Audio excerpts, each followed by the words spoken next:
Our next reading is income taxes. Before we start question number 1, we need to do some questions in a sequence that will enhance your understanding. So starting first with question number 16. The Pulaski company reported the following: income before taxes 1000 for year 1, 1000 for year 2, 900 for year 3 and 800 for year 4. And we have also been given taxable income for year 1, 2, 3 and 4. First of all, we need to know the difference between these two numbers. Income before taxes, it is basically your GAAP based income, accounting income, income as per accounting system, IFRS or US GAAP. This is the taxable income on which we pay taxes.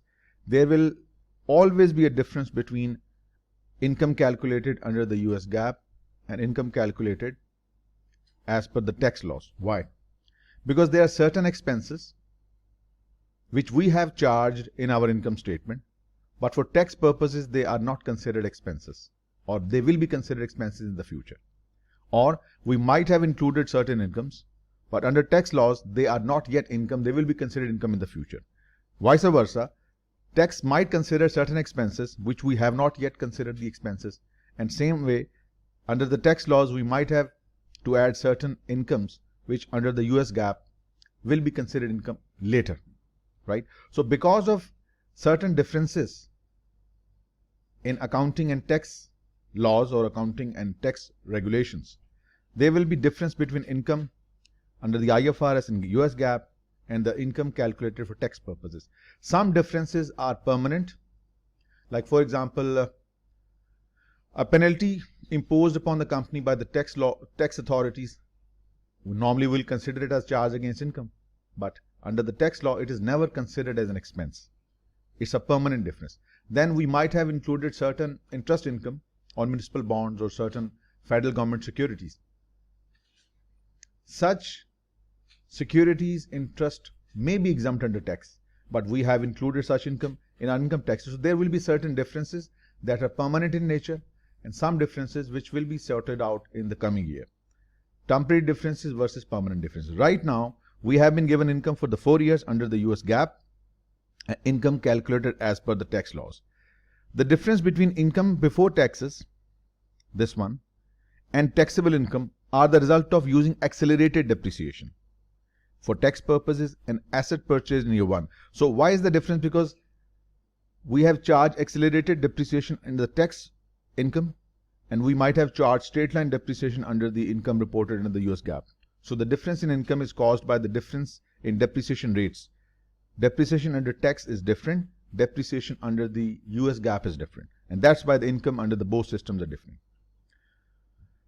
The company had no deferred tax liability prior to year 1. If the tax rate is 40%, what is the amount of deferred tax liability reported at the end of year 4? It's a very interesting question, a good question to start with. All right. First of all, this is the income as per the US GAAP. We would like to pay tax at the rate of 40%. So, company would like to pay tax at the rate of 40% on our US based income. 400 tax for the first year. 40% of 1000, 400 tax. This is what the tax we want to pay as per our accounting income. 900 times 40%, that is 360. 900 and 800 times 40%, that will be 320. Right? So this is the tax we would like to pay as per our GAAP based income. But tax is paid based upon taxable income. The tax payable to the tax authorities, it is taxable income multiplied by the tax rate. The tax we will pay will be 40% of 800, that is 320. The tax we will pay in year 2, it will be 40% of 900, that is 360. The tax we will pay in year 3 will be 40% of 900, that is again 360. And tax in year 4 would be 40% of 1000, that is 400. Now this is the tax we would like to pay as per our US based income. Income before taxes, multiple of the tax rate. But this is the taxable income calculated as per the tax regulations, tax laws, certain adjustments in your income for expenses and incomes. Now, we would like to pay more tax, but we have to pay less tax now. It doesn't mean we will be paying less tax in the future as well. Right now, we want to pay $400 tax, but we may have to pay less tax now. It means we may be paying less tax now, but in the future we may have to pay more tax. So remember, whenever your gap-based income is more than your taxable income,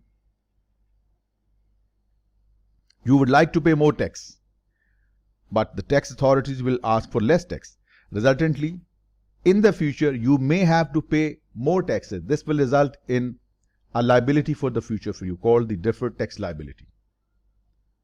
So deferred tax liability is caused when your accounting based income is more than tax based income. You would like to pay more taxes, but in the future, any difference that you haven't paid yet will be settled in the future, will be reversed in the future. Just like you want to pay 400, but you will be paying 320.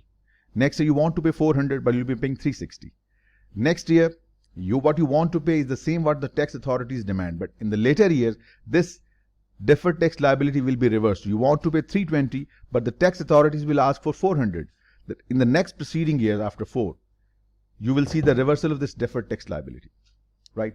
So, what is the deferred tax liability in year 1? We want to pay 400 tax, but we have to pay 320. So, the difference, $80, will be settled in the future. Increase in deferred tax liability is 80, right? So, this is the deferred tax liability change over the period, and the balance in deferred tax liability in the year 1 balance to be carried forward. It's simply 80, assuming there is no deferred tax liability prior to year 1. So, starting with 80. Next year again, we would like to pay 400 tax, but we just have to pay 360. This difference of 40 will be again added to the existing balance of your deferred tax liability. It goes up to 120. Next year, we would like to pay 360 tax, and tax authority claim 360. So, there is no difference between the tax we want to pay versus the tax we may have to pay, 0. So, there is no change in deferred tax liability. In the last year, would like to pay 320 tax as per our accounting income, but we may have to pay more tax. We may have to pay more tax. The difference between these two is 80. And this is negative, remember. Resultantly, your deferred tax liability will now start reversing. Balance went up from 0 to 80, 80 plus 40, 120, 120 plus 0, 120. Now it will reduce. And in the later years, it will reduce further. So the balance of deferred tax liability at the end of year 4 would be 40. One important aspect you must learn right now is that your income tax expense every year is the sum of 3 things probably, in case deferred tax asset as well. Tax payable plus minus changes in deferred tax liability plus minus changes in deferred tax assets. We will discuss deferred tax asset as well as we go along, right? You can check this as well. Income tax expense is 400. This is income tax expense charge in your income statement. This is the income tax payable, 320. As you can see, income tax expense 400 is equal to tax payable 320 plus change in deferred tax liability 320 plus 80, 400. Income tax expense is tax payable plus change in deferred tax liability 400. This is the tax we want to pay. This is the tax payable 360 plus 40, 400. 360 plus 0, 360. 400 minus 80, 320. So every year income tax expense is equal to tax payable plus minus changes in deferred tax liability plus minus changes in deferred tax asset. What I'm going to tell you, please take out your notebooks and write it down right now. Please write it down right now. Income tax expense is equal to tax payable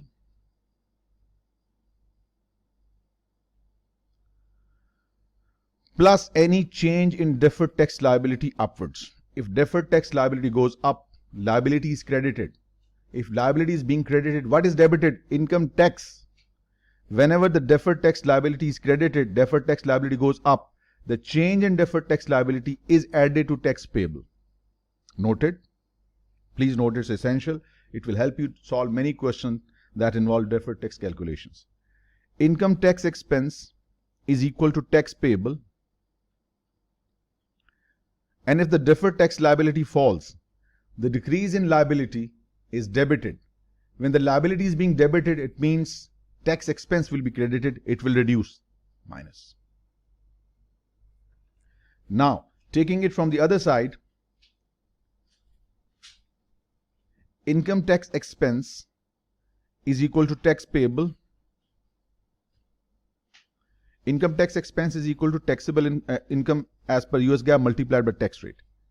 And tax payable is simply taxable income multiplied by tax rate, right? So tax payable, deferred tax asset. Deferred tax asset are opposite of deferred tax liability. How do they arise? In certain years when your GAAP-based income is less than your taxable income, means your GAAP-based income is less, GAAP, GAAP-based income is less. You want to pay less tax now, but the tax authorities are asking for more tax now. Since tax payable is more now, it will be lower in the future. Paying more tax now will result in lower tax payable in the future. This will result in a deferred tax asset. Remember, when the GAAP-based income is more, you would like to pay more tax, but right now you are paying less tax. This would result in a deferred tax liability. When your GAAP-based income is less, you want to pay less tax, but you have to pay more tax. But in the future, your tax liability will be reduced, meaning you will have to pay less tax. This will result in deferred tax asset. This is also a point that you need to note down, right? So, income tax expense is equal to tax payable. If the deferred tax asset balance is going up, assets are debited. When the assets are debited, the other side would be expense. That's why it will reduce the expense. Tax payable minus increase in deferred tax asset. Conversely speaking, from the other side, tax payable, if there is a reduction in deferred tax asset, a reduction in asset is credited. Resultantly, it will increase your expense on the debit. So remember, any decrease in deferred tax asset over the period, the change in deferred tax asset that is negative or reduction, it will be added as an expense. So these are important points that you must note down somewhere, here or there. You might need them. So we got the result. 40 is the result by just comparing these tax as per the income statement and tax payable, and I'm sure you got the idea. Question number 22. Given the data, following data regarding two firms under different scenarios, determine the amount of deferred tax liability or deferred tax asset. Now what we have been given the data for two firms, and for both of these two firms, we have been given the taxable income as well as the income calculated under the US GAAP. Now let us first see the data given for the first firm, firm 1. Under the tax laws, this is the taxable revenue, depreciation as per tax regulations. Taxable income is 400,000. This is the tax payable as per the tax accounting, and this is the net income as per tax. We have our own accounting regime under the US GAAP and IFRS. We prepare our accounting records based upon the accounting standards. So this is the income calculated under the accounting conventions. Depreciation is different. This is the tax-based depreciation. This is the depreciation as per the accounting records. So there is a difference. As you can see, for the first firm, firm 1, for this firm we can see pre-tax income is 450. In this case, the US GAAP based income, it is more than the income calculated under the tax laws.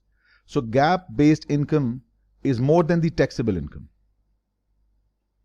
We have just read, whenever your GAAP based income is more than the taxable income, you would like to pay more tax now, 180, but you won't be paying more now.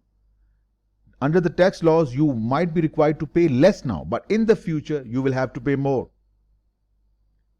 Right now, you may be paying less tax, but in the future, you will have to pay the differential.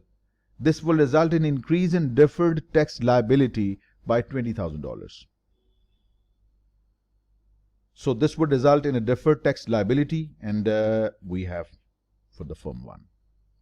For the firm 2, firm 2 has pre-tax income calculated under the US GAAP or IFRS or whichever accounting regime you are currently in. This is your accounting income, and this is the income calculated as per the tax laws. Now, this is the different situation. Your GAAP-based income or IFRS or whichever accounting rule your accounting system you're working under in, your GAAP-based income is less, your taxable income is more. What does it mean? I would like to pay more tax. I would like to pay less tax because my income is less under the US GAAP. But under the tax laws, I am being required to pay more. I want to pay 196 as per my accounting income, but under the tax law, I may have to pay more. When I have to pay more right now, in the future, I might be paying less. This, in other words, is generating a deferred tax asset for me. You pay more now, but you will be paying less in the future.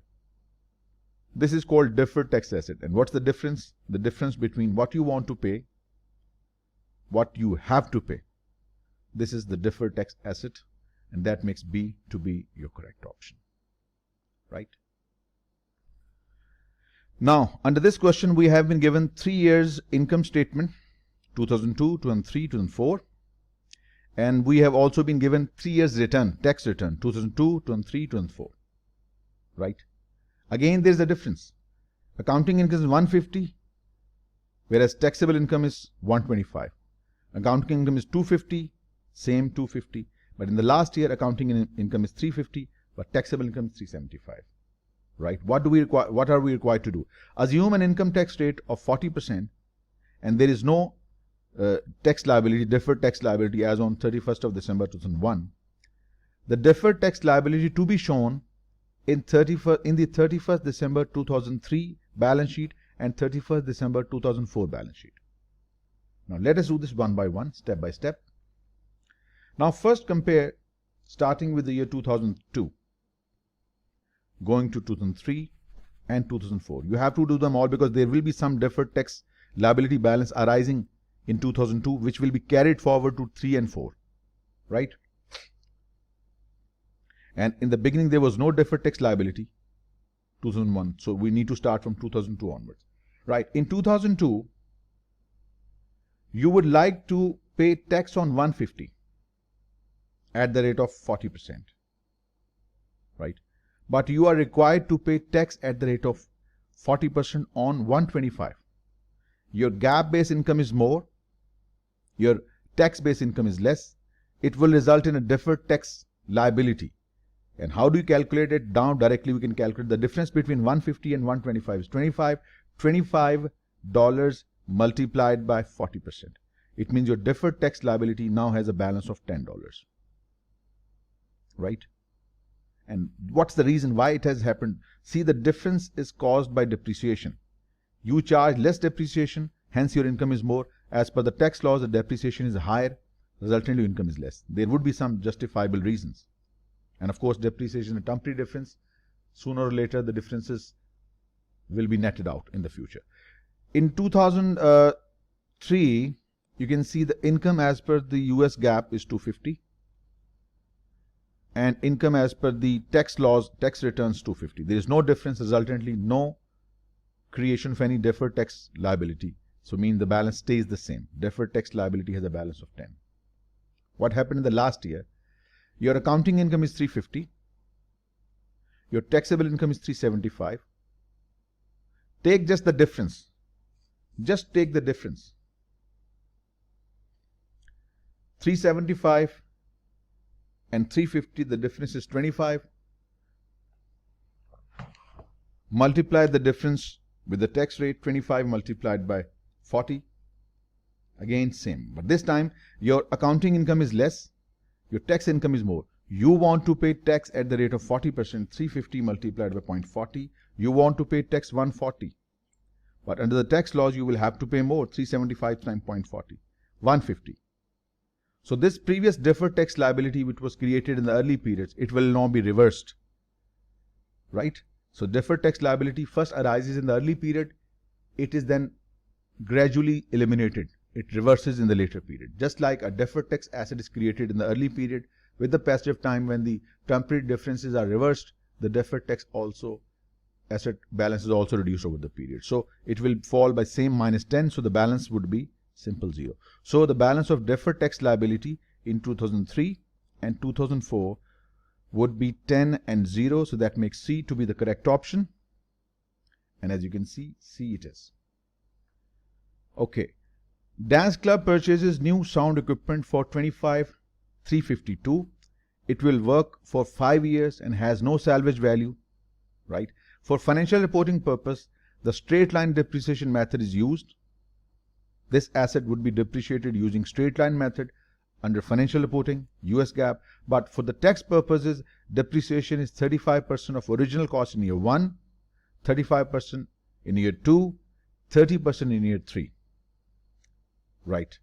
And what about the rest of it? It will be over. 35 plus 35, 70 plus 30 is gone. We will carry on depreciating the asset for 5 years, whereas in the tax laws, within 3 years over. Annual revenues are constant at 14,384 over these 5 years. If the tax rate for the year 4 and 5 changes from 41 to 31, what is the deferred tax liability as of the end of year 3? First of all, we will have to calculate the reason of difference. Depreciation calculated under the straight line basis means every year the depreciation charge would be 25 upon 352, 352 divided by 5. That will be depreciation in year 1, 2 and 3. We just need 3 years. For third year we need the balance of deferred tax liability. So depreciation in year 1 is 5070.4. Depreciation in year 2 is 50704, 50704. These are the depreciation figures for the first 3 years under the US GAAP. Under the tax laws, the depreciation rates are different. Depreciation for the first year is 35% of the cost, 25,352 multiplied by 35%, that is 8873.2. For the next year, depreciation would be the same, 35 in year 2 as well, 35%, 8873.2. In the last year, the depreciation would be straight full 30% of 25,352, that is 7605.6. Right. We can calculate on year basis. That will be too time consuming, just like in the previous question. What we can do, we can calculate the total of this depreciation over the 3 years period and calculate the total of this depreciation over the 3 years periods. We will get the difference. So the total depreciation charge under the US GAAP in the 3 years period is 5070.4 times 3. It is 15211.2. Depreciation charge as per the tax laws is 8873.2 times 2 plus 7605.6. So the total is fully depreciated. Under the tax laws, it is fully depreciated, 25352. Right. Now what is the difference between the depreciation charge under the US GAAP and depreciation charge as per the tax laws? The difference between these two, 15211.2, is 10140.8. We can see just at a glance, because we have the numbers. You have charged less depreciation under the US GAAP because straight line depreciation for 5 years. Whereas under the tax laws, depreciation is charged within 3 years and asset is totally written off within 3 years. Which means your GAAP based income is more than your taxable income. You want to pay more tax, but because the depreciation charge is high under the tax payment is less, tax liability is lower. Resultantly, it will result in a deferred tax liability. How do we calculate the deferred tax liability? We see the difference between these two depreciations. It's 10140.8. Remember, when you have to calculate the deferred tax liability or deferred tax asset and you have been given some rates, take the future rate. Please remember, the difference in accounting income and tax income multiplied with the future tax rate. Future tax rate is changing from 41 to 31. So you take 31. So 10140.8 times 31%, it gives you 3144. This is the overall balance that has stayed. The deferred tax liability still has this balance at the end of year 3. Will this balance stay and go on? No. It will be reversed in the next subsequent years of year 4 and year 5. Remember, deferred tax liability and deferred tax asset, once created in the early periods, they are reversed, because deferred tax liability and asset, they have been caused because of certain temporary differences. When these differences will be sorted out under the tax and accounting regimes, deferred tax liability and assets, they will reverse in the later periods. So that makes A to be the correct option. So these were the sequence of questions that I hope gave you the basic idea about deferred tax liability, deferred tax asset. Let's now do things in sequence and see how we can tackle the remaining questions. Question number 1, after getting some foundation, some basic ideas, this is I call reverse engineering. I call this reverse engineering. We have caused many revolutionary success. Many 12 graders are CMAs in FTC. Why? Because they have just focused on questions only and doing the questions going back to the book. Questions, it's a reverse order. Normally, what we do from book to the software and questions, we move in the reverse order. This is called reverse engineering. Doing questions and then enhancing your ideas through questions alone. This is the shortest, quickest way and most sure way to get through the exam. Ultimately, it's the question that matters. And you will learn everything through question. That's my belief. That's what has worked for us in many professional certifications. Question number 1. A firm needs to adjust its financial statements for a change in tax rate. Taxable income is 80 and pre-tax income, when he uses the word pre-tax income is GAAP-based operating income on which we would like to pay. We would like to pay tax on this amount, but we will have to pay tax on the taxable income. Remember, tax is paid on taxable income, but this pre-tax income is used to calculate the tax expense. The current tax rate is 50 and the new tax rate is 40. The effect on taxes payable of adjusting the tax rate is closest to, since for the purpose of tax payment, we consider the taxable income, not the pre-tax income. So this is the taxable income 80,000, since the tax rate is going to be revised. So what will be the difference? Tax rate is being changed from 50 to 40. So what will be the change in liability? 50 minus 40, and simply take the 10%. So 8,000 would be the simple adjustment for tax payable. Effect on tax payable for the rate change, simply first you had to pay 50% of 80, now you will be paying 40% of 80. The difference is simply 8,000. So that makes C to be your correct option. Next. A firm buys an asset with an estimated useful life of 5 years for $100,000. At the beginning of the year, the firm will depreciate the asset on a straight line basis with no salvage value. That means the depreciation charge in accounting under the US GAAP will be $20,000, and it will use double declining balance depreciation for tax. What is double declining? We discussed this in detail. What you do, you take 1 upon the useful life, that is 5, calculate the depreciation percentage under the straight line method, that is 20%, double the amount or the percentage, and use this percentage to calculate the depreciation for the all years that follow. So what we need, the tax base for this asset at the end of the first year. If we need to calculate the depreciation for the first year, it is 40% of the asset's cost. If you need to calculate the book value, if 40% in the first year represent depreciation, 60% of this would represent the book value.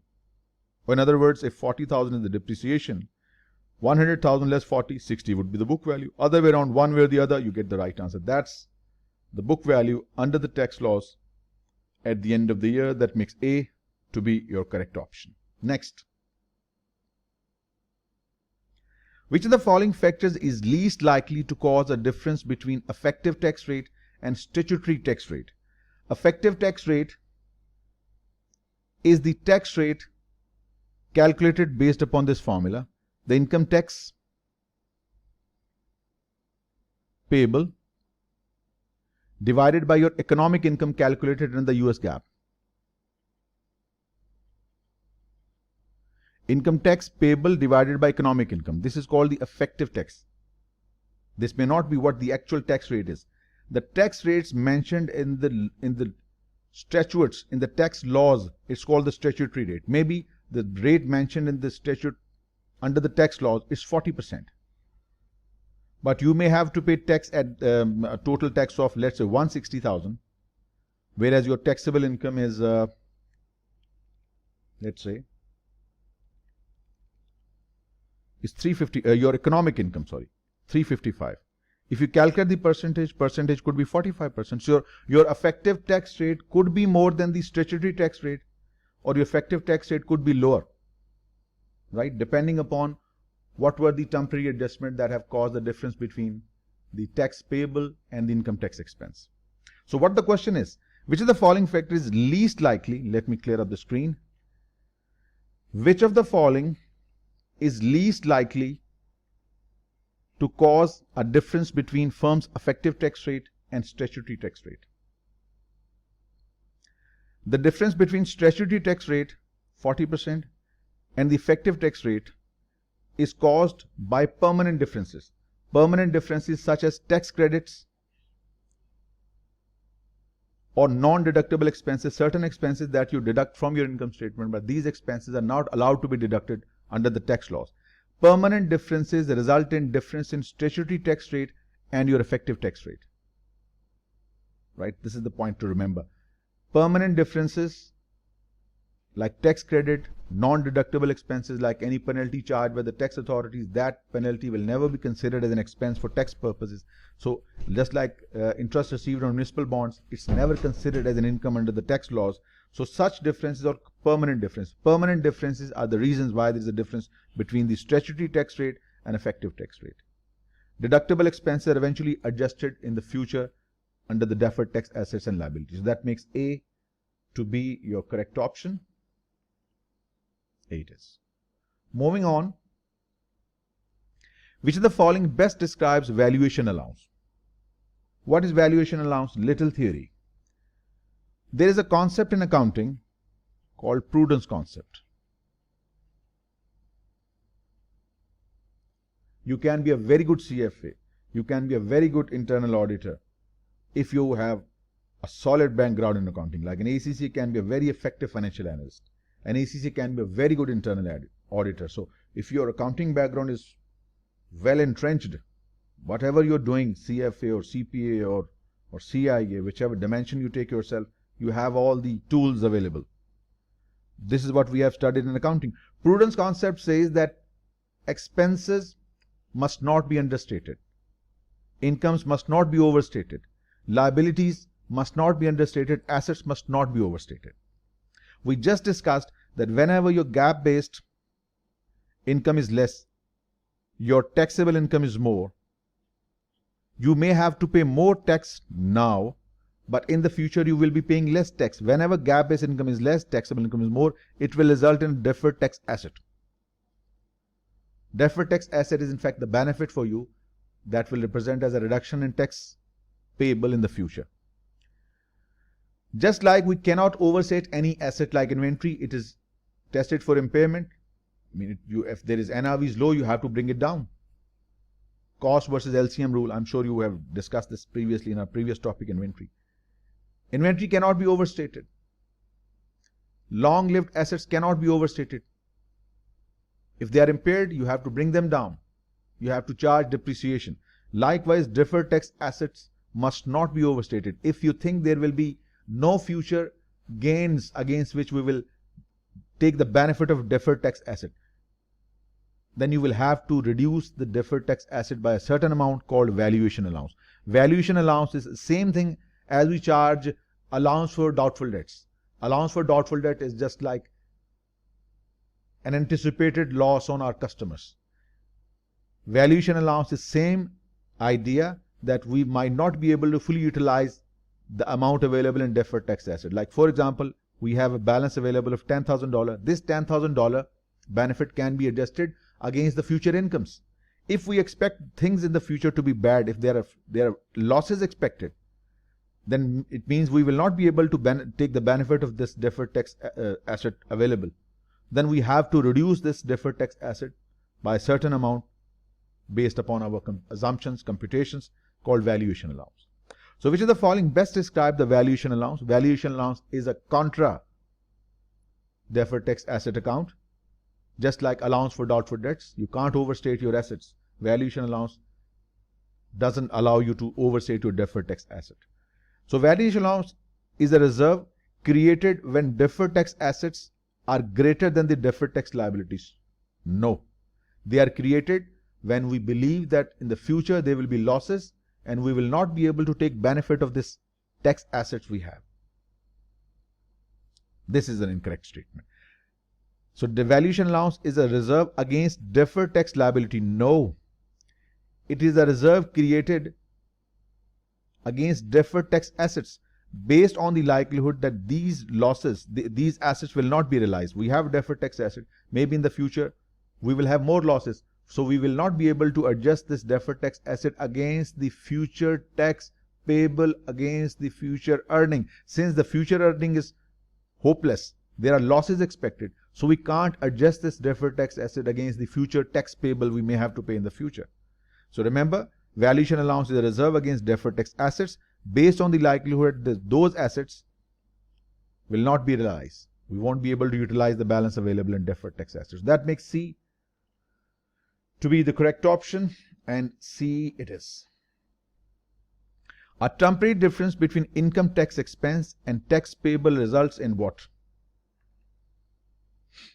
A temporary difference between income tax expense and tax payable. It could either be a deferred tax asset or a deferred tax liability. If GAAP-based income is more, it's a deferred tax liability. If a GAAP-based income is less, it's a deferred tax asset. It will result in deferred tax items. We know that. So no need to read the other options. They're self-explanatory. Next, question number 6. A company purchased new Pizza's oven for $12,676. It will work for 5 years and has no salvage value. The tax rate is 41% and annual revenue are constant at 7192. For the financial reporting, the straight line depreciation method is used, but for the tax purposes, depreciation is 35% of the original cost in year 1 and year 2. And the remaining 30% in year 3. 35 plus 35, 70 plus 30 in year 3. So it means straight line for 5 years under the straight line method in accounting, and these percentages for tax purposes. For this question, ignore all expenses other than depreciation. What is the tax payable? Tax payable is equal to taxable income multiplied by the tax rate. First, we will have to calculate the taxable income, and that is to be calculated under the tax statutes, tax laws. As per the tax laws, revenue, there is no adjustment in revenue. Write the revenue down 7192. For which year? Year 1. From this, we need to deduct the expenses. There is no other expense except depreciation. All other tax expense and accounting expenses are the same. The difference is just the depreciation. Accounting depreciation is straight line based, whereas the tax depreciation is declining balance method. That means the first year depreciation would be 35% of the cost of the asset. That's 35% of 126,676. It will give you 4436.6. 4436.6. Deducting this depreciation from the revenue gives you the taxable income. This is the taxable income upon which we will pay tax, 2755.4. Right? What's the tax rate? 41%. Multiply this tax. This is taxable income. Remember, had I used the accounting depreciation, that would have been your accounting income. This is the taxable income. Multiplying the tax rate with the taxable income means the tax payable would be 2755.4 times 41%. That is 1129.714, approximately 1130. That makes B to be the correct option. Which of the following statement best justifies analyst scrutiny of valuation allowance? Valuation allowance, I told you, it's a contra deferred tax asset account. Whenever we expect that our deferred tax assets may not be fully recoverable in the future because of losses in the future. So in that case, we may have to reduce the deferred tax asset through valuation allowance. First option, if the difference in taxable and pre-tax income are never, if the differences in taxable and pre-tax incomes are never expected to reverse, a company's equity may be understated. We will discuss this later in certain MCQs. Certain differences are temporary, which are sorted out in the future, which will result in reduction in the deferred tax assets and deferred tax liability balances. But certain differences will never be sorted out. They're permanent differences. So in case of a deferred tax liability, if the difference is temporary, it will be sorted out in the future period. But if the deferred tax liability has been created because of a permanent difference, that deferred tax liability is added in equity. Remember, so if differences in taxable and pre-tax incomes are never expected to reverse and it results in a deferred tax liability, it will be added in equity. But it could also result in deferred tax asset. So we can't say that adding of deferred tax liability will cause the equity to be understated, right? It could be other way around also. It could be deducted. The deferred tax liability negative balance could be deducted from equity, not always added. Incorrect statement. Why would an analyst scrutinize valuation allowance? Just like companies manipulate their financial statements through over and under depreciation of assets, over and under provisioning of accounts receivables, provision for doubtful debts or allowance for doubtful debts, right? So through this valuation allowance, through depreciations, through bad debt provisioning, companies management might try to manipulate profit. That is why an analyst would like to scrutinize valuation allowance. Because changes in valuation allowances can be used to manage reported income. Just like when we provide less depreciation, profit is overstated. When we provide less allowance for doubtful debts, profit is overstated. Likewise, we can manipulate with the valuation allowance to manipulate our reported income. That's why the analyst is interested to scrutinize how the valuation allowance is made up, right? So that makes C to be the correct option. Why not B? Increases in valuation allowance may be a signal that management expects earnings to improve in the future. Wrong. We have just agreed. If expected losses are going to go up, only then valuation allowance shows an increase. If we expect more losses in the future, we will have to create a valuation allowance to reduce the deferred tax asset. How can we say when the earnings are improving? In that case, we will be able to utilize this deferred tax asset to adjust our taxes payable.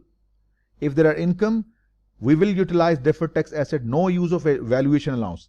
But if there are losses, there has to be more valuation allowance to reduce the deferred tax assets, indicating that you might not be able to fully utilize the balance in the deferred tax asset. So that makes C to be the correct option. Analyze every option. Read every option in detail. This is the quickest way of getting around things. Next. Deferred tax liability may result from. We have read this a little while earlier.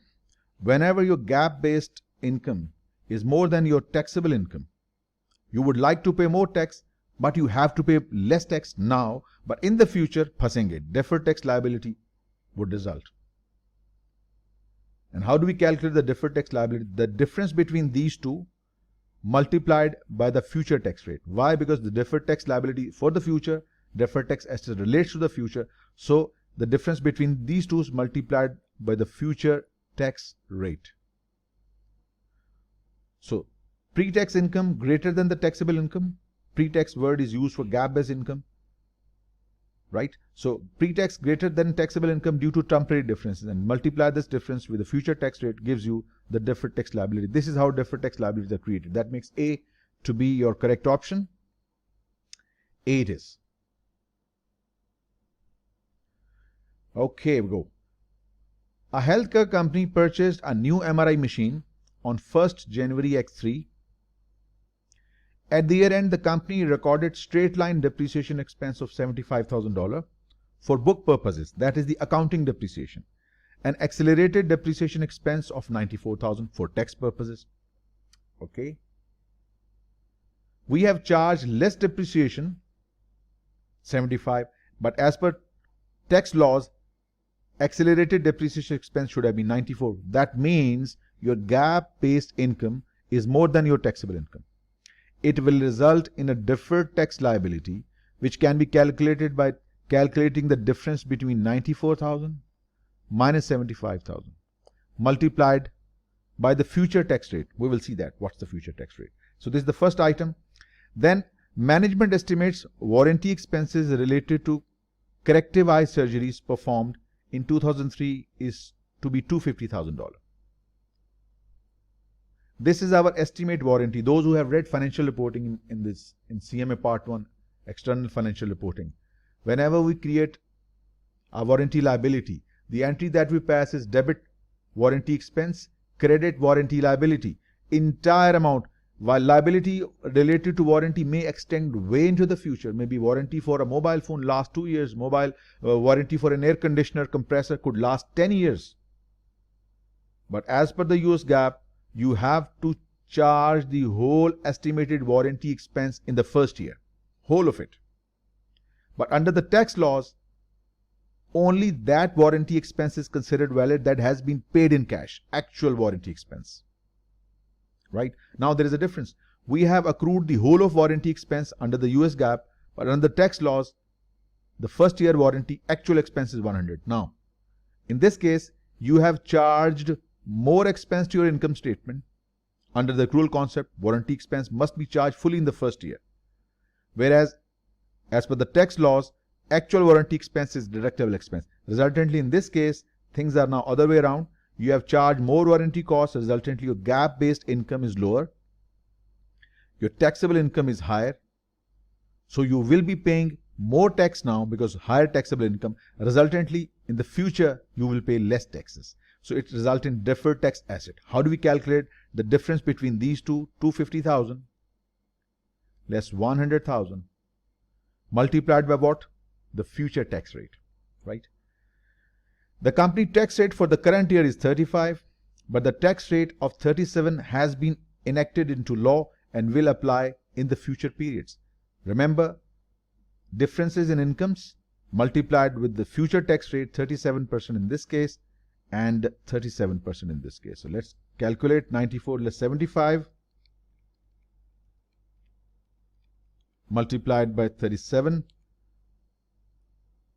So deferred tax liability is 7030.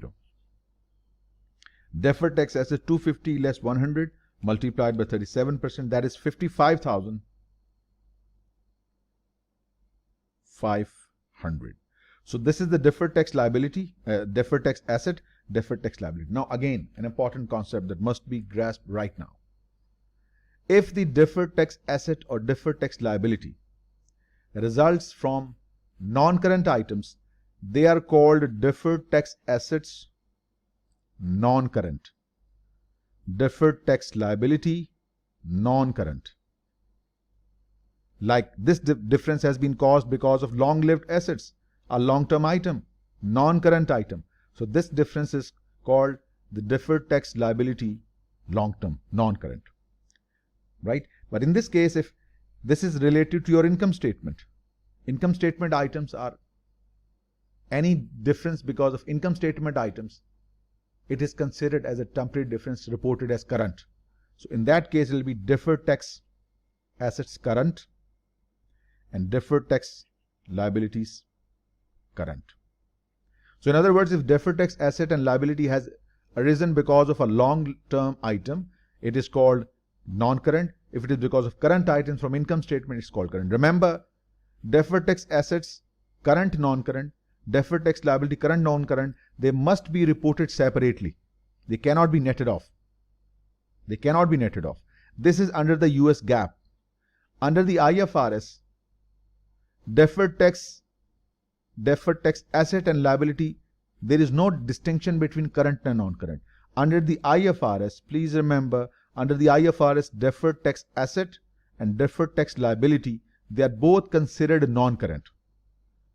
Under IFRS, there is no categorization of current. They are non-current. But in the US GAAP, the difference is made between current and non-current. They must be reported separately and they must not be netted off. Right? This is how you create more questions out of a single question. This is what you do, something I call more than 100 times what you can do from a book. It's all about the questions. A. Next. If a firm uses accelerated depreciation for tax purposes and straight line depreciation for financial reporting purposes, we immediately got the idea that when the depreciation on the financial statements is straight line, whereas in tax accounting we are using the accelerated depreciation method, In this case, your US GAAP based income would be more than your taxable income. Whenever this happens, it results in deferred tax liability. So it said which of these is least likely to occur? A temporary difference will result between tax and financial reporting. Yes, it's a true statement. We need to find the one that is incorrect. Income tax expense will be greater than the tax payable. Yes, we have discussed that income tax expense is equal to tax payable plus increase in deferred tax liability. So since A is equal to B plus C, then definitely as per the analogy, A is greater than B. Makes sense, right? A permanent difference will result between tax and financial reporting. Wrong. This is not a temporary, this is not a permanent difference, because this depreciation accelerated and straight line, they will be sorted out in the future. The differences will reverse. Deferred tax liabilities account, the balance, it will be reversed in the future, right? This is incorrect. So we were expected to find the one that was incorrect. Right. Moving on to the next question, question number 11. A firm purchased a piece of equipment for $6,000 with the following information provided.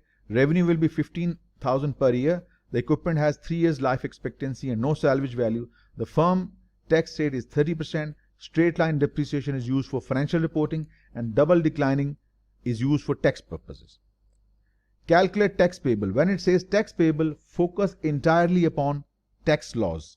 It means totally cross out the straight line depreciation. We'll take this income, we will use the double declining method, and accordingly we'll calculate the tax payable based upon the taxable income. So let's say take, this is year 1, this is year 2. Revenues are the same for both year. $15,000, $15,000. Then we need to calculate depreciation. How do we do that? Double declining balance means 1 upon the estimated useful life multiplied by 100. That will give you the straight line percentage, 33.333. Under double declining, whatever the percentage you calculate for the straight line method, double that, 66.667. This is the depreciation rate to be used under the double declining method. So the depreciation for the first year would be 15,000 multiplied by 66.67%. The asset has a cost of 6,000. So 6,000 multiplied by point, that is 4,000 approximately. So out of 6,000, 4,000 has been depreciated. The remaining balance is 2,000, right? So you charge 2,000 times, that is 13,333. So this is the depreciation for the first year under double declining. 6,000 less this depreciation, book value is 2,000. Multiply 2,000 with this, you get the depreciation for the third year. Now this will give you the taxable income in year 1 and taxable income in year 2. 15,000 less, this will be 13,667. Next step is to calculate the tax payable. Simple. 40%, what is the tax rate? 30%. 30% of 11,000, that will be 3,300, and 30% of 13,667, that will be 4,100. So this is the tax payable in year 1, tax payable in year 2. So that makes C to be the correct option. C it is. Question number 12. Lasertec has net temporary difference between tax and book income, resulting in a deferred tax liability of 30.6 million. This is your deferred tax liability. According to the US GAAP, an increase in tax rate would have what impact on the deferred tax and net income respectively? Now, when the tax rate goes up, which means you will have to pay more tax. And when the tax amount goes up, your net income calculated whether under US GAAP or under the tax laws, your net income falls. So increase in tax rate will result in more tax, and more tax means net income falls, either A or B, right? Remember an important idea. Deferred tax asset, if you remember the calculation, deferred tax liability, temporary difference multiplied by the future tax rate. Temporary differences multiplied by the future tax rate. When the tax rate goes up, the deferred tax liability as well as deferred tax asset both go up, increase. So that makes B to be the correct option, and B it should be. Next, for purpose of financial analysis, an analyst should do what? Always consider deferred tax liability as a liability.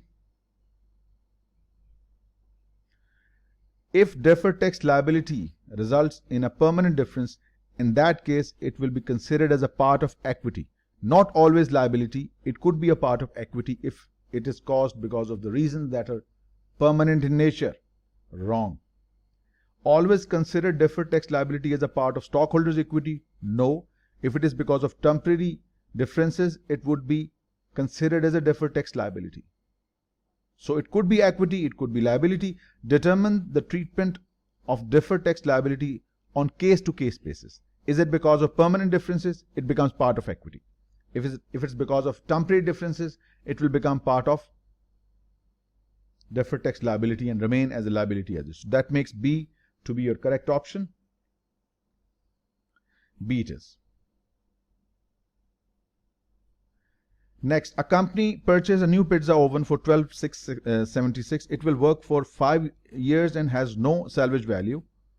The tax rate is 41%. Annual revenue is this. For financial reporting, and we use straight line method. For tax purposes, we use 35 in the first year, 35% second year, and 30% depreciation rate in the third year. For this question, ignore all expenses other than depreciation. Other expenses as per tax and accounting, they are the same. What is the deferred tax liability as of the end of the year? 1. Now there are two methods. One is the smart approach, other one is normally what conventionally is done. Let's do the first method, then we'll do the smart approach. So what we do, we calculate income as per US GAAP, income as per tax. Revenue is the same under both systems, 12,676, 12,676, right? Depreciation under the US GAAP is 35% of the cost of the asset. 35% of 12,676 under the straight line method. I think we are taking GAAP first, so it will be simply divided with 5. 12,676 divided by 5. So the depreciation as per the US GAAP is 2535.2. As per the tax laws, the depreciation would be 35% of the original cost, 12676. It gives you 4437, right? Now if you calculate the accounting income, it's 12676 less 2535.2. It's 12676 less 2535.2. It's 10140.8. This is the income calculated as per the US GAAP. Under the tax laws, 12676 minus 4437, it's 8239. Now this is the GAAP based income. This is the tax based income. Since your US GAAP based income is more than the tax based income, the difference between these two, whatever the difference is, to be multiplied with the future tax rate, which is given as I think 41%. This is the first approach. Under the second approach, what we do, instead of just calculating income under GAAP and tax, simply take the original assets value and simply take the depreciation under both systems. Depreciation under the US GAAP and depreciation under the tax laws. The difference is that we charge depreciation on straight line basis under the US GAAP. That will be simply 2535.2, and under the tax law, depreciation is 4437. This is what is causing difference in these two. So take this difference and this is the difference, 12535.2 less 4437. The difference is 1901.8. Simply multiply this difference with the tax rate, the future tax rate or whatever the rate is given, only 41 is given. Multiply this with 41, you get 779.738, that is approximately 780. So this is recommended approach. Take the item that is causing the difference take the difference between these two items, multiply it with the tax rate, you will straight away get the deferred tax asset or a liability. That makes C to be the correct option, and C it is. Next, for analytical purposes, if a deferred tax liability is expected not to be reversed, it should be treated as an addition to equity. We have read our learning outcome statements and the overall reading, so I'm sure you people would know that if the deferred tax liability is not expected to be reversed, it must be considered as an addition to equity. That makes C to be the correct option. Your next question is question number 16. This has been solved as your question number 1. And when you will open the video, you will find this question at 0000. That is 0 minutes, 0 seconds. This is the first question in this video. So it means we can now start question number 17. It says, which of the following statements regarding deferred taxes is not correct? Only those components of deferred tax liabilities that are likely to reverse should be considered as liability. True. It's a true statement. If a deferred taxes are not expected to reverse in the future, then they should be classified as equity. This is true. We did this in question number 15 as well. If deferred tax liability are not included in equity, debt to equity ratio will be reduced. Debt to equity ratio is this. If deferred tax liabilities are not included in equity, that means the equity would be reduced. Eventually, a lower denominator will mean a higher ratio, not reduced. So that makes C to be the correct option, and C it is. Next, question number 18. A firm purchased a piece of equipment for $6,000 with the following information provided. Revenue will increase by $15,000 per year. The equipment has 3 years life expectancy and no salvage value. The firm tax rate is 30%. Straight line depreciation is used for financial reporting, and double declining is used for tax purposes. So straight line means if this asset is expected to last 3 years, the depreciation per year would be $2,000 for financial reporting purpose, $2,000 per annum. And for double declining balance method, this is how we calculate the double declining percentage. 2 divided by estimated life, that is 3 years times 100. So it's going to be 66.666%.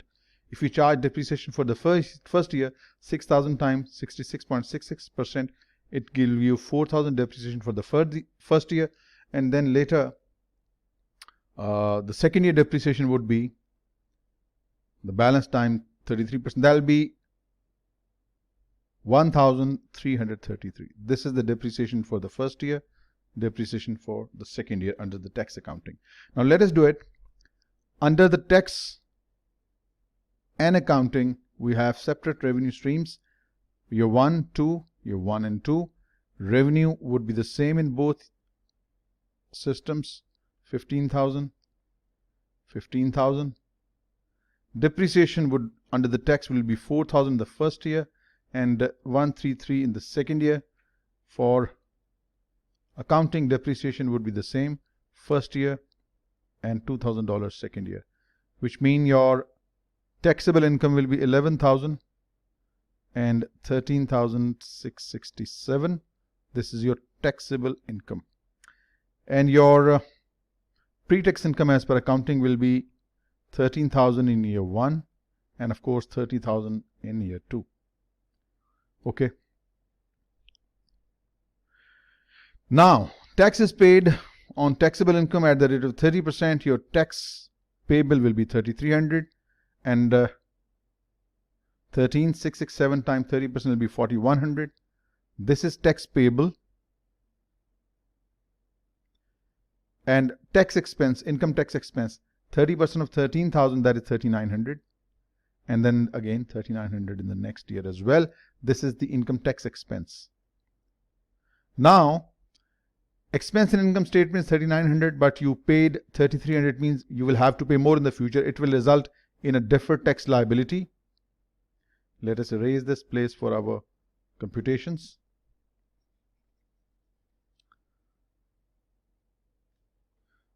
So there will be a deferred tax liability in the first year of the difference between these two, $600. Next year, I would like to pay tax 3,900, but I had to pay 4,100, 200 more. So the previous deferred tax liability will now be reversed by 200. So it means the first year deferred tax liability will be $600, and at the end of the second year, when the deferred tax liability starts reversing, the closing balance will be $400. So that makes C to be the correct option, and C it is. Next, which of the following statements regarding differences between taxable and pre-tax income is most accurate? The differences between taxable and pre-tax income that increase or decrease the effective tax rates are called temporary. Ridiculous response. This is not the right option. The differences between taxable and pre-tax income, just like in the previous question, they result in deferred tax asset or liabilities, and they are called temporary difference. This is exactly the true statement. Differences between taxable and pre-tax income that are not reversed for 5 or more years are called permanent differences. There is no such time limit, so this is wrong as well. So the correct option is option C. Next, question number 20. Camphor Associates uses accrual basis for financial reporting purposes and cash basis for tax purposes. Cash collection from customers is 238. Accrual revenue is 188. Assuming expenses at 50% in both cases, 119 and 94 for this and this respectively, and tax rate of 34%. What is the deferred tax asset or liability? So first we have for tax, and second is for accrual based accounting. So 238 less 119 gives you 119, and 188 less 94 gives you 94. So this is your taxable income, and this is your accrual based income. Since your taxable income is more, you have to pay more tax now. In other words, your tax payable is more than the tax expense. So you will get benefit in the future, and this would be represented as a deferred tax asset. So difference multiplied with the tax rate, and it will give you 8,500. This 8,500 is your deferred tax asset, which will mean you will have to pay less tax in the future. That makes B to be the correct option. Next, under the US GAAP, which of the following statements regarding the disclosures of deferred taxes in the company's balance sheet is most accurate? Current deferred tax liability, non-current deferred tax liability is netted wrong. Under the US GAAP, deferred tax assets, current and non-current, they are reported separately based upon the underlying asset and liability. This is wrong. Current deferred tax liability, current deferred tax asset, non-current deferred tax liability, and non-current deferred tax assets are each disclosed separately. This is true. This is true. There should be a combined disclosure of all deferred tax assets and liability. Not netted off, they are disclosed separately. This makes option C to be incorrect as well. So that makes B to be your correct option. This question, question number 22, it has already been solved as your question number 2, and it is available in this video at 12 minutes 55 seconds exactly. So this question is already done. Next, question 23. This year, Blue Horizon has recorded $390 in revenue for financial reporting purposes, but on cash basis, revenue was only $262. Assuming expenses are 50% in both cases, this much and this much means your financial reporting, what you call the pre-tax income, would be 390's 50%, that is $195,000, and your tax-based taxable income would be $131,000. Given 34% tax rate and based upon your pre-tax income, tax at the rate of 34% will give you $66,300. This is the tax you would like to pay. This is the tax expense. But the tax payable is $131,000 times 34, that is $44,540. So this is what you are paying. This is the tax payable. This is what you want to pay. The difference between these will be adjusted in the future. So this would result in a deferred tax liability. The difference between these two, $44,540 less $66,300, and gives you $21,760. Deferred tax liability $21,760. That makes B to be our correct option. A tax loss carry forward. Just forget about carry forward. Just consider first what is tax loss and how it is adjusted. There are two types of treatments available under the US tax laws if there is a tax loss. First treatment is that you can take this tax loss 2 years back, submit revised income tax returns, and you can claim the tax back from the tax authorities, and the IRS will issue the checks for the tax paid in the last 2 years. And then the remaining loss can be carried forward for the next 20 years. This is the first option.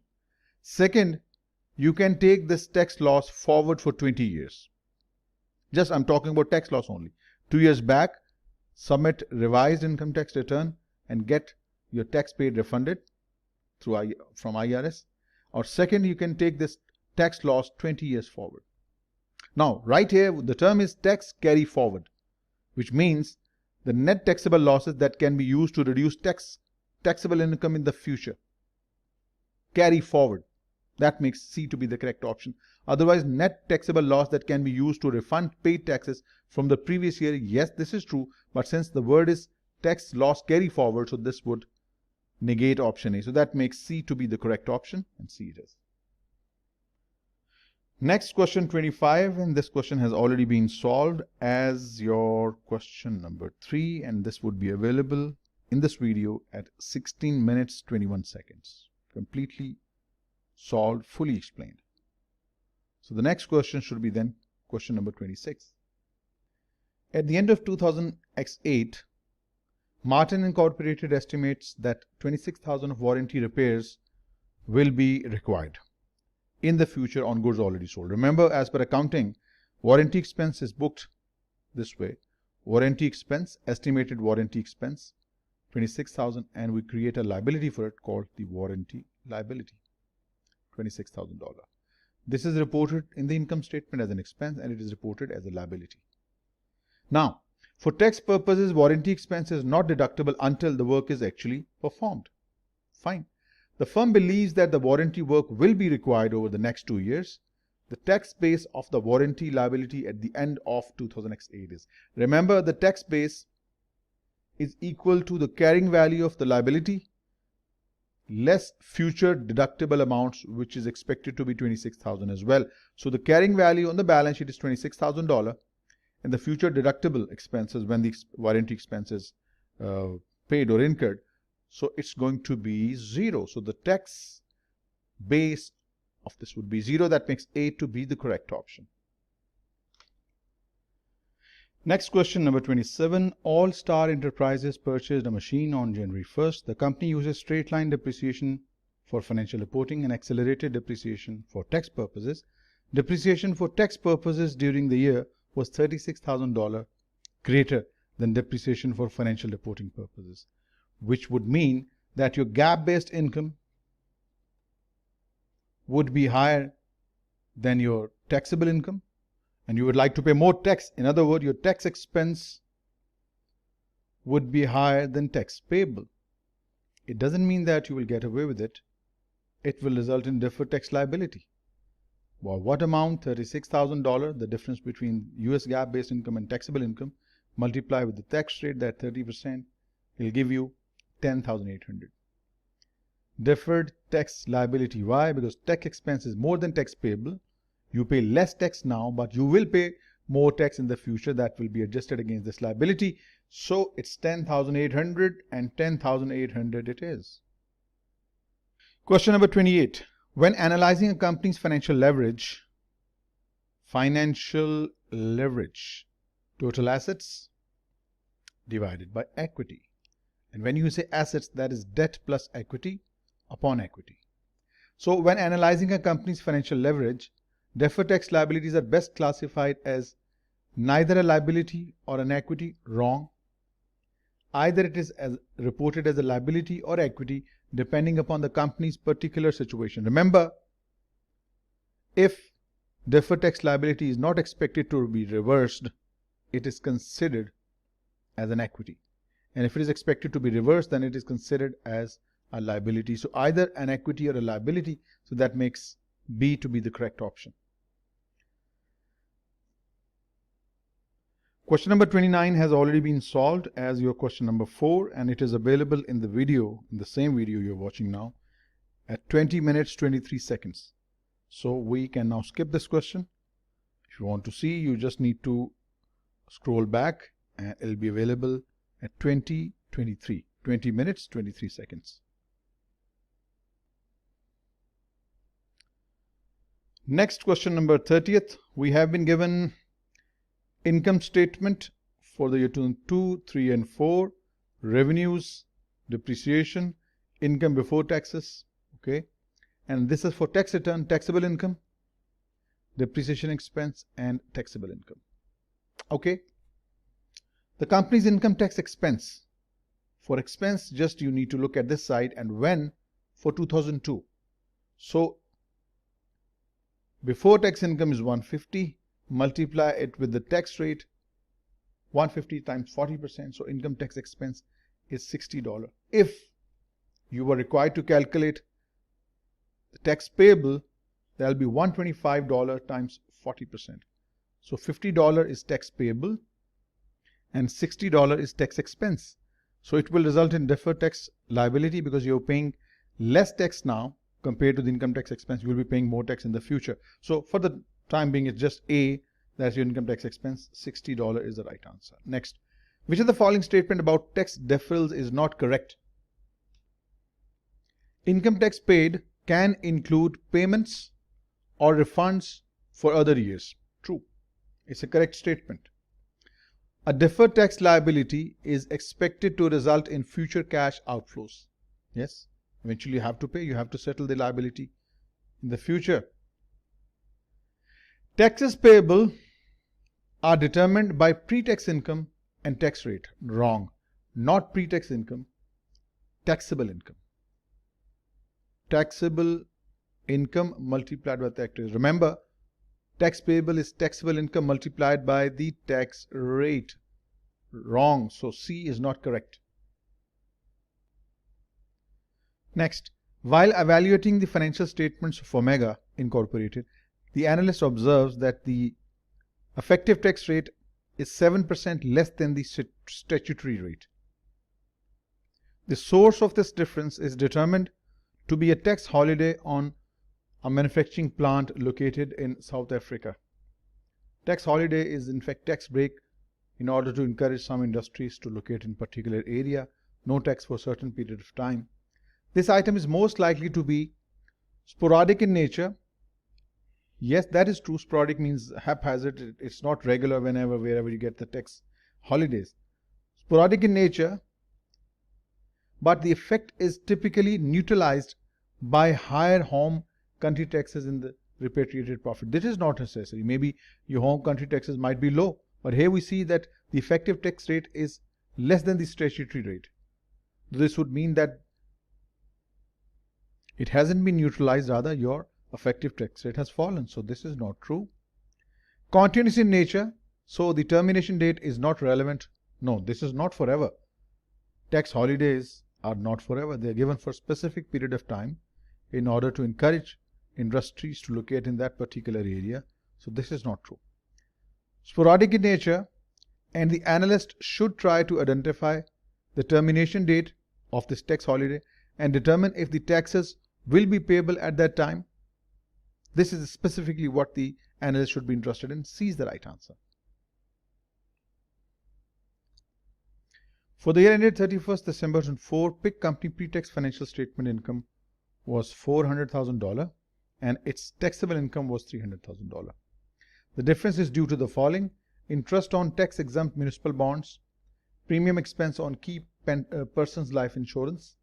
So this 100,000 is the difference between your pre-tax income and your taxable income. PIC's statutory income tax rate is 30%. In its 2004 income tax statement, what amount should PIC report as current tax provision for tax purposes?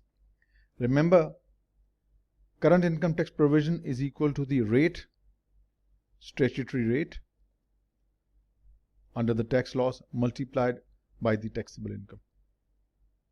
And that's what you got, $90,000.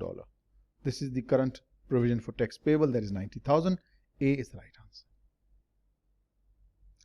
Firm 1 has deferred tax liability and Firm 2 has deferred tax asset. If the tax rate decrease, the balance sheet values for these deferred tax items will be. Remember, when tax rates increase, your deferred tax assets increase and deferred tax liability increase. And if the tax rates fall, deferred tax assets fall, deferred tax liability fall. So it means it's going to be decrease. That straightforward question. A is the right answer. Next question is question number 35. Enduring corporation operates in a country where net income from sales of goods are taxed at 40%, net gains from sales of investments are taxed at the rate of 20%, and net gains from the sales of used equipment are exempt from tax. Installment sale revenue are taxed upon receipt. Okay. For the year ended December 31st, 2004, Enduring recorded the following before taxes were considered. Net income from the sale of goods was $2 million, half of was received in 2004 and half will be received in 2005. Net gains from the sale of investment were $4 million, of which 25% was received in 2004 and balance will be received in 3 following years. Net gains from the sale of equipment were $1 million, of which 50% was received in 2004 and 50% will be received in 2005. On its financial statement for the year ended December 31st, 2004, Enduring should apply an effective tax rate of what? First of all, this $2 million sales revenue,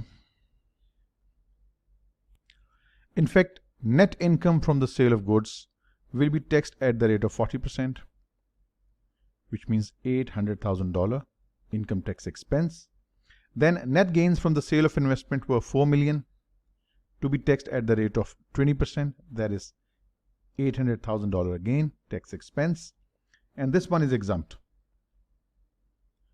Now the tax expense, income tax expense is equal to 1.6 million. What is tax paid? The tax paid is 2 million multiplied by 50% of which is received in the form of cash to be taxed at the rate of 40%, plus this 4 million of which 25% has been received to be taxed at the rate of 20%. The total of this will give you $600,000. This is the tax expense and this is the tax payable or paid. The difference between these two, $1 million, will be taxed in the future. It's deferred tax liability. So either B or C. We just have to calculate the average tax rate.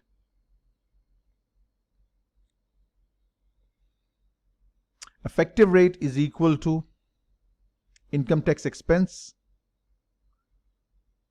divided by pre-tax income. 2 million, 4 million, and this one that is exempt, 7 million. So 1.6 million upon 7 million, this gives you an average effective tax rate of 22.86, and that makes C to be the correct option. Next question. Under which financial reporting standards is the full amount of deferred tax asset shown on the balance sheet regardless of its probability of being realized fully? Under the US GAAP, deferred tax assets are reduced by valuation allowance to the extent that the deferred tax asset is not likely to be utilized. But under IFRS, the deferred tax asset itself is reduced rather than valuation allowance. Right? So neither under IFRS nor US GAAP, no. Under the US GAAP, deferred tax asset is shown at the original amount and then it is reduced by valuation allowance. Yes, but not under IFRS.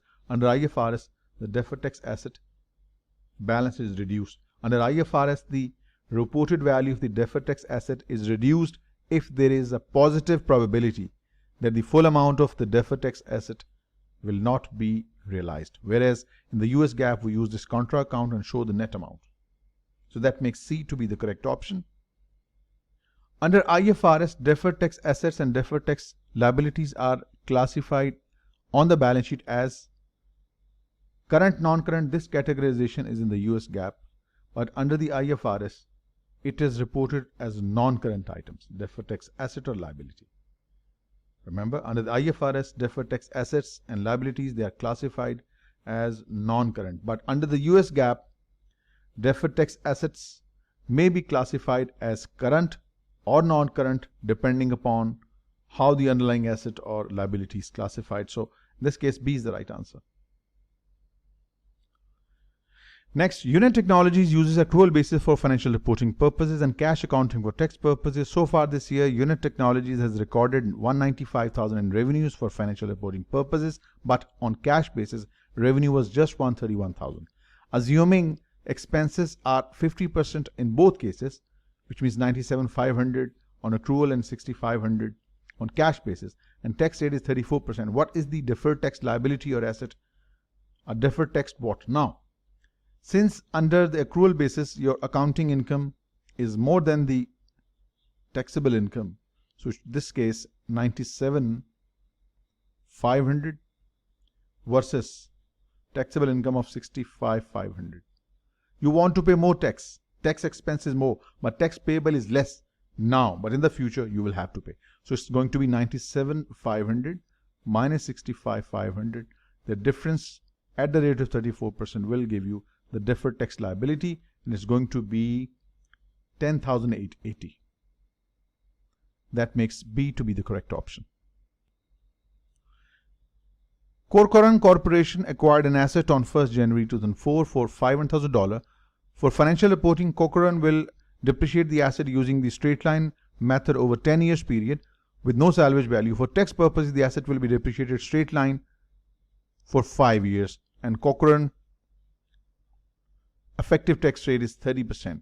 Corcoran's deferred tax liability for 2004 would be, first of all, straight line depreciation for accounting purposes is going to be $500,000 upon 10, that is $50,000 every year. But for tax purposes, the straight line depreciation will be for 5 years only, which means the depreciation every year for tax purposes is going to be $100,000. So the difference, $50,000, right? Now, since you are charging less depreciation for accounting and more for tax, so your accounting profit would be greater than your taxable profit or taxable income. Resultantly, your tax expense will be more than tax payable, will result in deferred tax liability. To what extent? Simply multiply the difference with the average tax rate, that is 30%, that is $15,000. Deferred tax liability will increase by $15,000, so this is going to be B.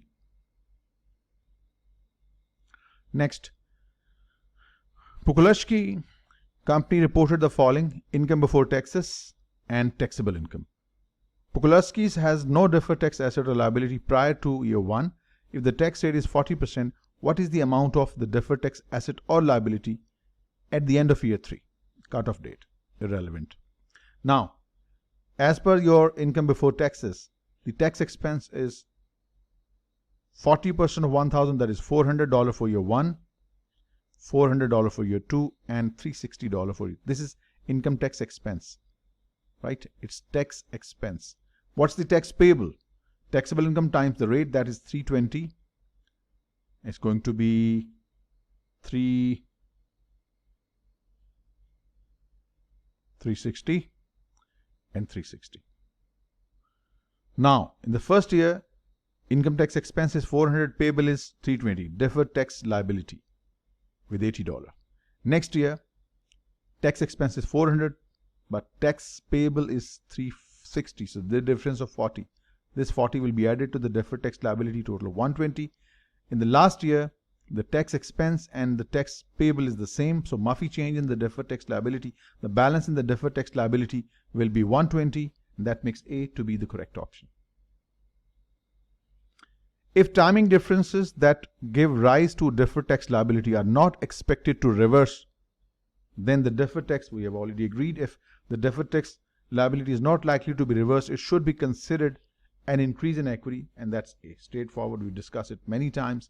Next, a deferred tax items should be measured based on the tax rate that will apply when the temporary difference reverses. This is the textbook question. Need to look no further. Deferred tax item should be measured based on the tax rate that will apply when the temporary differences is likely to be reversed. So that's A. Next, a company purchased a new pizza oven directly from Italy for $12,676. Purchase price, it will work for 5 years and has no salvage value. The tax rate is 41% and the annual revenue are constant, that's 7192. For financial reporting, the straight line depreciation method is used, but for tax purposes, depreciation is accelerated to 35% in year 1 and 2 and 30% in year 3. Okay, so it's 35% for year 1 and 2 and 30% in year 3. For purposes of this exercise, ignore all expenses other than depreciation. What is the net income and depreciation expense for the year? For financial reporting purposes, it's a very straightforward question, no tax implication whatsoever. So revenue is going to be 7192, just depreciation, accounting depreciation, 12676 upon 5, 2535.5, that's your depreciation. So pre-tax income, remember, pre-tax income, and it is 4656.8. Now, in order to calculate the tax expense at the rate of 30%, or is it 41%? Yes, 41%. Give you 1909.29. So you get your net income 4656.8. It's going to be 2747.5, which makes depreciation expense, not this one, this is depreciation expense, and the expense we have is 2535, and the net income is 2748A. Next, which of the following statement is correct? Income tax expense. Let's see this very important arrangement. Income tax expense is equal to tax payable. Please note this down. This is very helpful. Tax payable, which is calculated by multiplying the tax rate with the taxable income. And if the deferred tax asset has decreased over the period, it must be added. If there has been an increase in deferred tax liability, the increase is added. But if the deferred tax liability has decreased over the period, the decrease in deferred tax liability is deducted. Likewise, if there has been an increase in deferred tax asset over the period, it is deducted from tax payable. So this is the arrangement, a shortcut which you can memorize to calculate the income tax expense. Increase in deferred tax asset is deducted, decrease is added, increase in deferred tax liability is added, and decrease in deferred tax liability over the period is deducted. It will be very helpful. Now, which of the following statement is correct? Include tax payable, yes, and deferred tax expenses, yes, asset or liability. So this makes A to be the correct option. Next. An analyst gathered the following information about a company: taxable income $100,000, pre-tax income $120,000, current tax is $20,000. Assuming the difference between taxable income and pre-tax income will reverse in the future, so the effect these events on the company financial statements will be to report an income tax expense of what? Income tax expense, pre-tax income multiplied by the current tax rate. So this is you're going to be income tax expense. That is 24,000. What will be the tax payable? Taxable income multiplied by the tax rate. This is the tax payable. This is the tax payable. You want to pay 24,000, but you are paying 20. You will be paying tax in the future. This is called deferred tax liability. So 22,000 with no change in deferred tax item, wrong. 24,000 will be reported as income tax expense. In addition to deferred tax liability, correct. B is the right option. Next, which of the following financial ratios is least likely to be affected by classification of deferred taxes as liability or equity? First, leverage ratio, which is assets upon equity. B, return on assets, that is net income upon the average total assets or just assets. And C, return on equity, that is net income upon equity. So there is no liability, that rules out either A, B, C, only equity. Equity is present in ratio A as well as in ratio C. So changes in equity will change the ratio A and C, but there is no liability or equity in ratio B. So that means B is the right answer. Next, Both IFRS and US GAAP allows deferred taxes, yes, to be recognized in equity after a fixed asset revaluation. This is wrong, absolutely incorrect statement. It's only under the US GAAP if a deferred tax liability is not likely to be reversed, it is considered as an equity. There is nothing like fixed asset revaluation. Totally ridiculous option. B. Both IFRS and US GAAP allows deferred taxes to be presented as non-current on the balance sheet. This is true. US GAAP allows current non-current classification, but IFRS allows only the non-current deferred tax asset and liability, and under certain circumstances these deferred tax assets and liabilities can be netted, whereas in US GAAP deferred tax assets are segregated into current, non-current depending upon the underlying assets or liability. So that makes B to be the correct option. Next, permanent differences between taxable and pre-tax income can be deferred in some cases. Never. Permanent differences are never deferred but are considered increases or decreases in the effective tax rates. This is not correct. They are considered as changes in the effective tax rate. That's what I just said. Then, permanent differences between taxable and pre-tax income are not addressed specifically in the financial statement. This is wrong as well. The financial statements include effective tax rate reconciliation, and that effective tax reconciliation addresses permanent differences between pre-tax and taxable income. So they are addressed. Permanent differences are addressed specifically in this way I told you. So that makes B to be the correct option. NESPA Incorporated has a deferred tax liability on its balance sheet in the amount of $25 million. A change in tax laws has increased future tax rates for NESPA. The impact of this increase in tax rates will be, remember, whenever the tax rate goes up,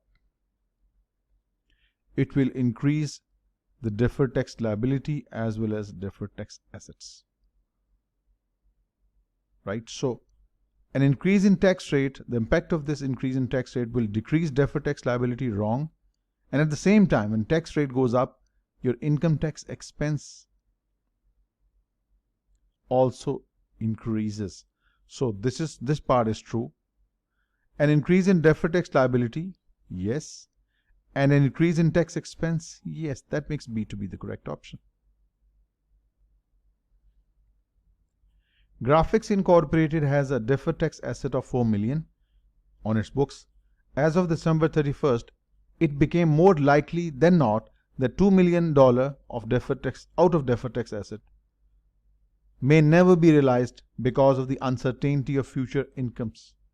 Now, Graphics should do what? Graphics Incorporated. Reverse the asset account permanently? Incorrect. Rather use valuation allowance. Not make any adjustment until it is certain the tax benefit will not be realized, wrong. A valuation allowance is required. Reduce the asset $4 million, that is the deferred tax asset. Reduce this asset by establishing a valuation allowance of $2 million against the asset. That's a perfect treatment. That's the right option. C. A company purchases a new pizza oven for $12,675. It will work for 5 years and have no salvage value. The company will depreciate the oven for 5 years using the straight line method for financial reporting and over 3 years for tax reporting purposes. It means within 3 years the tax basis would be over. If the tax rate for the year 4 and 5 changes from 41 to 31 for year 4 and 5, the deferred tax liability as of at the end of year 3 is closest to. First of all, let us find out the base in accounting for this asset. The book value for accounting purposes is going to be the cost, which is 12675 less accumulated depreciation. Depreciation each year is 12675 divided by 5. That's the yearly depreciation. Since we're talking about 3 years depreciation, so you just multiply it with 3. Simplifying all of this will give you the net book value, that is 5070. Now this is the value in the books of accounts, but Mafi value in the tax, because tax base is over. The asset is depreciated fully in 3 years. Now this is your accounting basis of asset. No base in tax. multiply this with 31%. Now, why 31%? Because this 31% tax rate will be applicable when the temporary difference reverses in year 4 and year 5. That's why you need to take 31%. So this is the book value or the balance sheet value of your asset, 5070, less minus 1, multiply 31%. That will give you 1571.70. This would be the value of your deferred tax liability, and that is approximately C. This question is similar to the previous one, but just one tax rate is given that will prevail in all the 5 years, that is 41%. A company purchased a new pizza oven for 12,676. It will work for 5 years and has no salvage value. The tax rate is 41% and annual revenues are constant 7192. For financial reporting, the straight line depreciation method is used for 5 years, but for tax purposes, depreciation is 35 of the original cost in year 1 and 2, that is 35, 70, and the remaining 30% in for the year 3. It means the asset is fully depreciated within 3 years. For this question, ignore all expenses other than depreciation. What is the deferred tax liability as of the end of year 3? First of all, you need to calculate the balance sheet value or the carrying value of the asset. It's going to be the original cost minus depreciation charge so far, 3 years depreciation, 1276 upon 5. This will give you the net book value, that is 5070, just like in the last question. Since the tax basis is 0, this is the book value of your asset. It will result in deferred tax liability at what rate? 41%. That's the rate that will be applicable. So 5070 times 41%, that will give you 2078.70, which is approximately 2079. That makes A to be the correct option. An analyst gathered the following information about a company: pre-tax income 10,000, taxes payable 2,500, deferred taxes 500, tax expense 3,000. What is the firm's reported effective tax rate? Remember, the effective tax rate is equal to income tax expense divided by pre-tax income. So your tax expense is given here as 3,000 and your pre-tax income given here is 10,000. So it's 3,000 by 10,000, that is 30%. That makes A to be the correct option. Next, for a company which owns a majority of equity of subsidiary, whether to create a deferred tax liability for undistributed profits from the subsidiary depends on indefinite reversal criteria. Now, what is indefinite reversal criteria? Means that parent has the intention to reinvest the undistributed earnings of subsidiary. That's an indication, that's basically a demonstration that such earnings remittance to the parent will be postponed indefinitely. Means such earnings will be utilized in future expansion and it will not be used as a remittance of dividends to the parent. These criteria required to overcome the presumption are sometimes referred to as the indefinite reversal criteria. So what's the US GAAP take on this versus IFRS? This is the one. Undistributed profit from an investment in subsidiary. Under the US GAAP, no deferred taxes for foreign subsidiaries that meet the indefinite reversal criteria. Right? So this is specifically related to the US GAAP. IFRS says deferred taxes are recognized as a deferred tax liability unless the parent is able to control the distribution of profits and it is probable that the temporary differences will not reverse in the future. If the parent controls the decision regarding the distribution of the undistributed profit, then in that case it will be considered the deferred tax liability. Otherwise, no. So that makes B to be the correct option. Indefinite reversal criteria is applicable in the US GAAP but not under IFRS, so that makes B to be the correct option. Next, which of the following statements about deferred taxes is most accurate? Deferred tax liabilities and deferred tax assets, they arise primarily due to differences between financial and tax accounting. Need to look no further, that's B. B is the right answer. Which of the following statement best describes the impact of valuation allowance on the financial statements? A valuation allowance is what? A valuation allowance is reported as a contra asset deducted from deferred tax assets. At the same time, it's the charge against the net income, so it will result in lower net income, and eventually it will also reduce your equity. So it's a reduction in reported net income, reduces assets, that is deferred tax asset, and it also reduces equity because it reduces net income, so it thereby will reduce the equity as well. So that makes B to be the correct option. Alter Incorporated determines that it has $35,000 of account receivables outstanding at the end of 2008. Based on past experience, it recognizes an allowance for bad debts equal to 10% of credit sales. The tax base of Alter's account receivables at the end of 2008 is closest to the same amount. Why? Because for tax purposes, bad debt expense cannot be claimed as a deduction, as an expense, until the receivables are actually bad, they are actually uncollectible, or they are deemed worthless. So that makes A to be the correct option. Next, Christoph Incorporated is an electronics manufacturing firm. It owns equipment with a tax basis of $800,000 and carrying value of $600,000 as a result of an impairment charge. It also has a tax loss carried forward of $300,000 that is expected to be utilized within the next year or two. The tax rate on these items is 40%, but the tax rate will decrease to 35%. Which of the following is closest to the effect on the income statement of the change in tax rate? First of all, your tax basis of the asset is $800,000, whereas your carrying value in the books of accounts is $600,000. Resultantly, the difference of $200,000 multiplied by the tax rate, which right now is 40%. So it means you have deferred tax asset of $80,000. Okay. At the same time, there is a tax loss carried forward of $300,000, and at the rate of 40%, it also represents a deferred tax asset of $120,000. So it means the total deferred tax asset, because of the loss carry forward and the difference between the tax basis and the accounting basis of the asset, is $200,000. Now, what happens?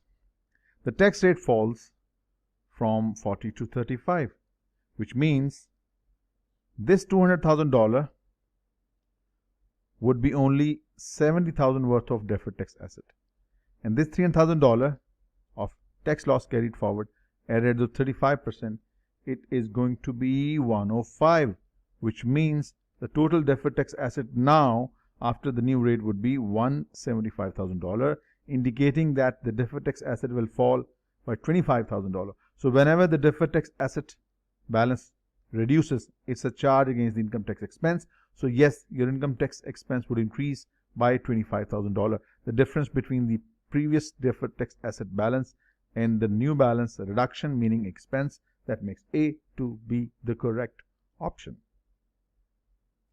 Next, a firm purchased a piece of equipment for $6,000 with the following information provided.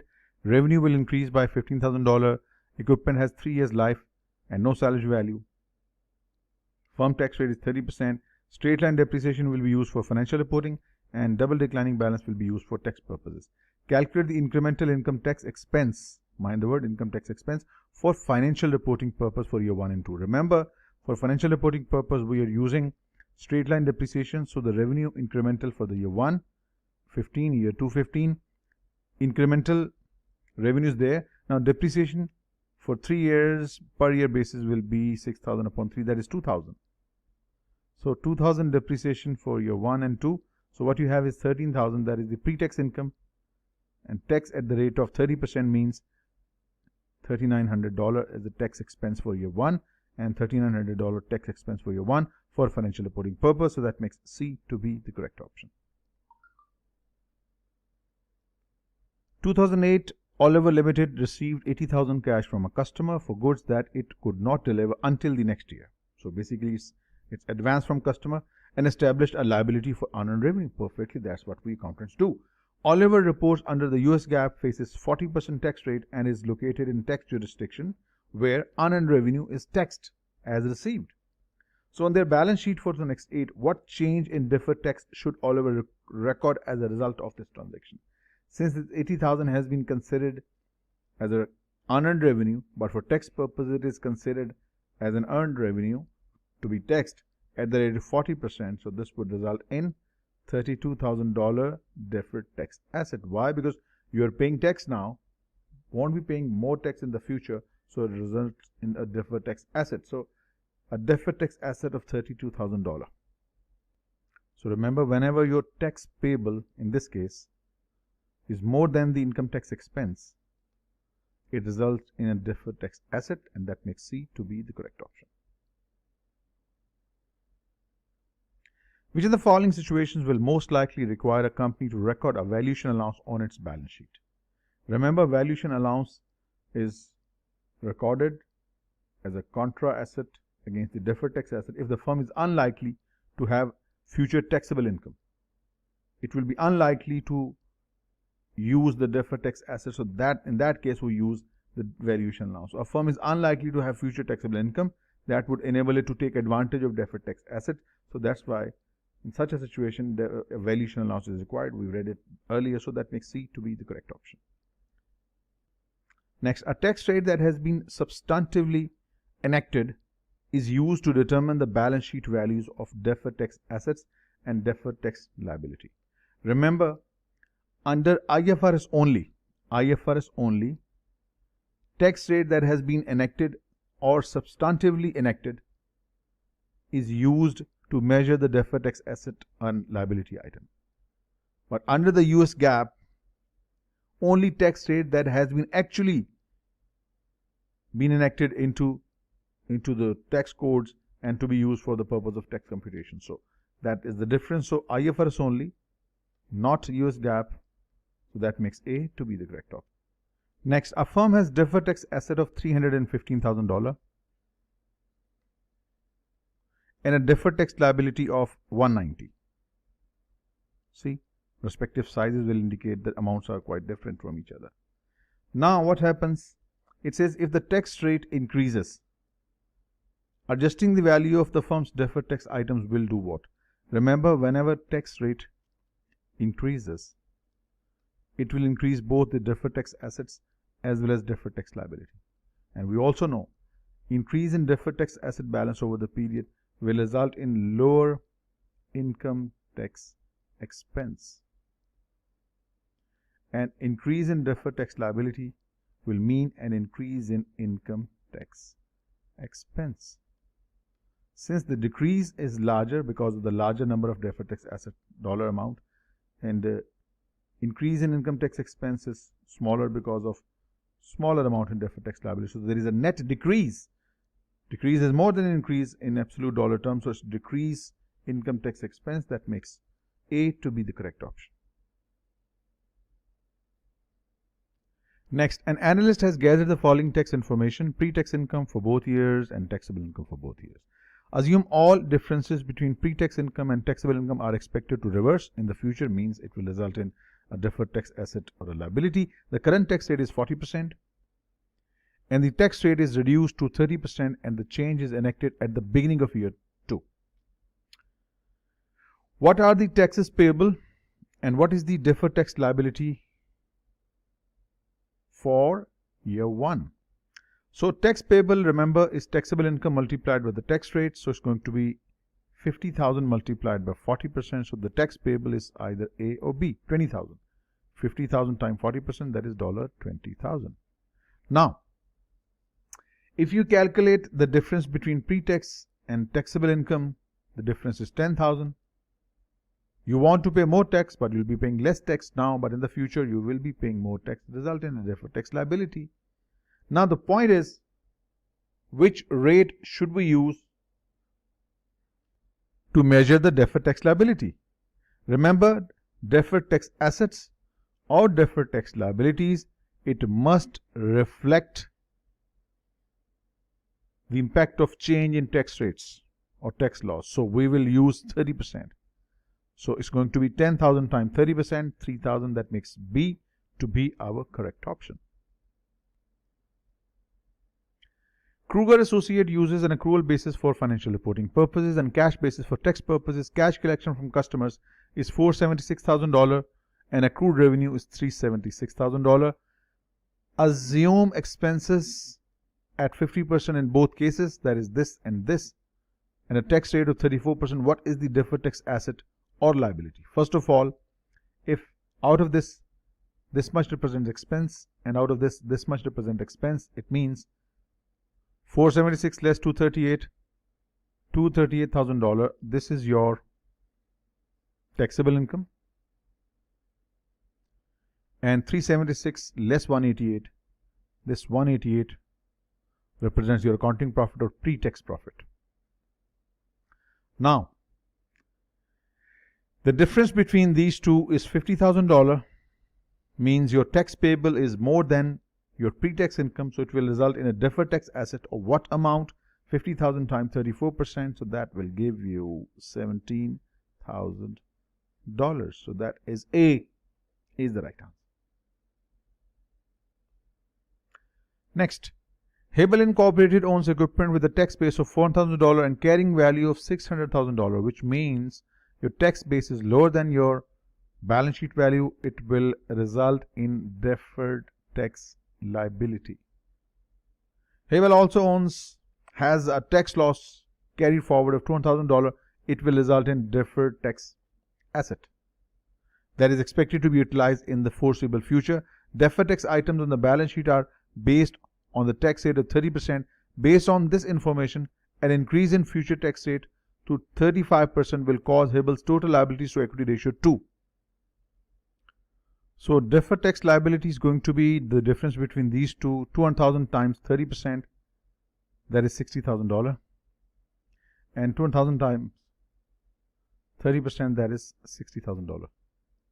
Now, since the tax rate is going to go up by 35%, it will result in same increase in deferred tax asset and liability. So the net impact on equity is nil, because deferred tax asset and liability, they're increasing by the same amount, that is the 5%, 30 to 35%. So the change net impact is zero, equity is not affected. But since there is increase in deferred tax liability, equity stays the same. To debt upon equity, with equity being unchanged, debt goes up, the ratio would increase. That makes A to be the correct option.